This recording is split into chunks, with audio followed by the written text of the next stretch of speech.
Before Chicago brought NASCAR to downtown, the city brought the world of auto racing to the United States, and Chicago played a hand in the development of the automobile industry. In our next installment of Second City Firsts, we're taking a deep dive into the history of the first automobile race in America.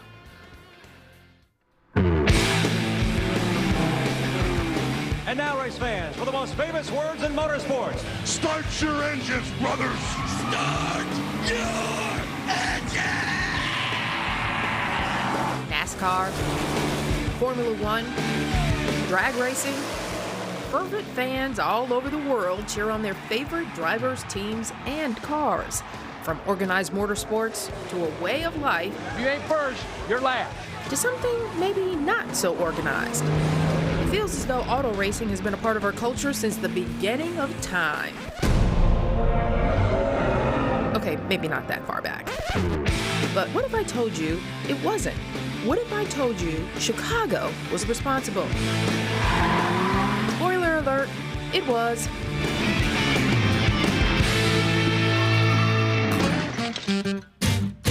A lot of people don't know this, but the very first auto race ever in the entire country was not with Model Ts, it was not with race cars, it was in 1895 right here in Chicago. Let's take a stroll down history lane. The year 1895. Little baby Ruth was born, volleyball was invented, and horseless carriages were just beginning to pick up steam. Now keep in mind at this time, cars were only around in the country for like 2 years. And there was a person from the Chicago Times-Herald that started recognizing this buzz. And he thought, what if I hold this race to promote not only this upcoming industry, but I can sell a lot of papers if we highlight it. That person was H.H. Colesat, the publisher of the Chicago Times-Herald. It was a great idea, an exciting headline, except for one hitch. Cars were such a radical invention at the time that they weren't even called cars. In fact, they didn't have a name at all.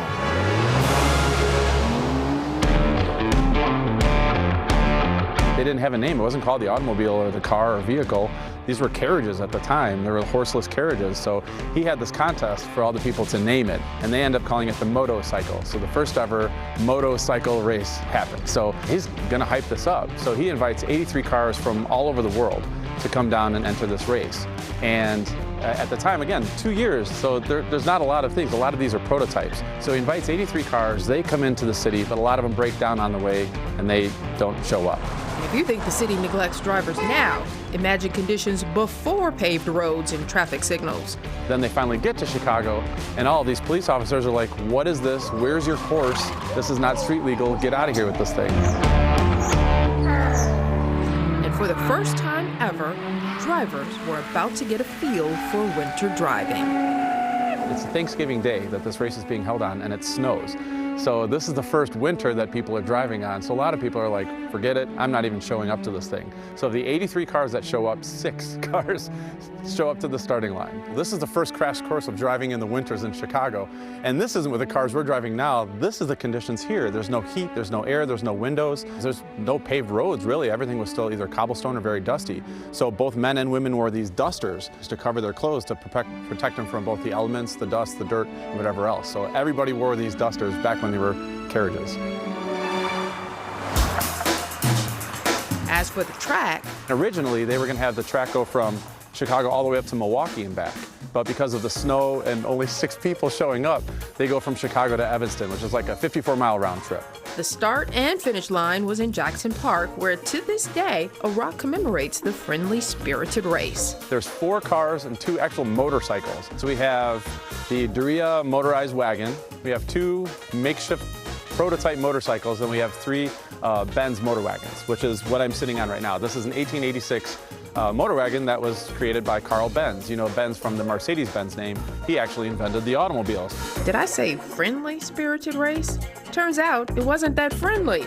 See, these weren't just any zany inventors. These were businessmen with skin in the game, eager to prove their invention's worth. And with a $2,000 grand prize, equivalent to about $75,000 today, these guys weren't about to play nice. There was a lot of cheating.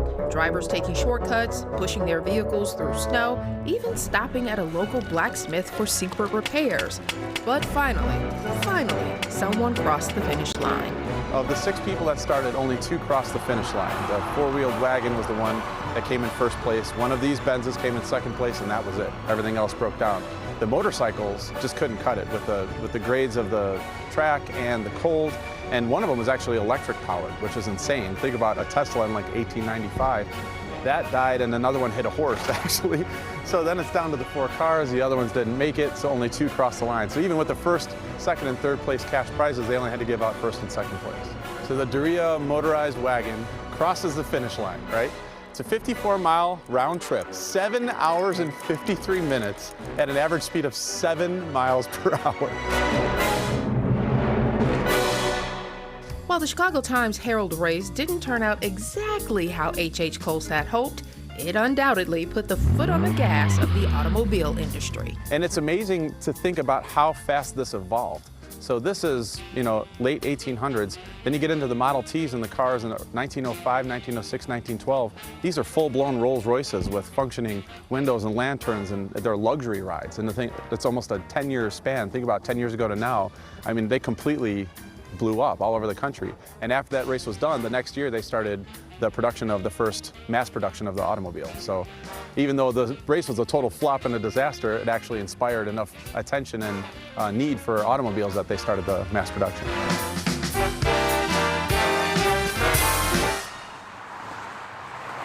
Oh man, what a history lesson. Again, kudos to Bill Klazora, our photographer, who came up with this, and also Jim Wydilla at Volo Museum for sharing all the information. It is awesome. I love the headline, "Horse is Doomed." Oh.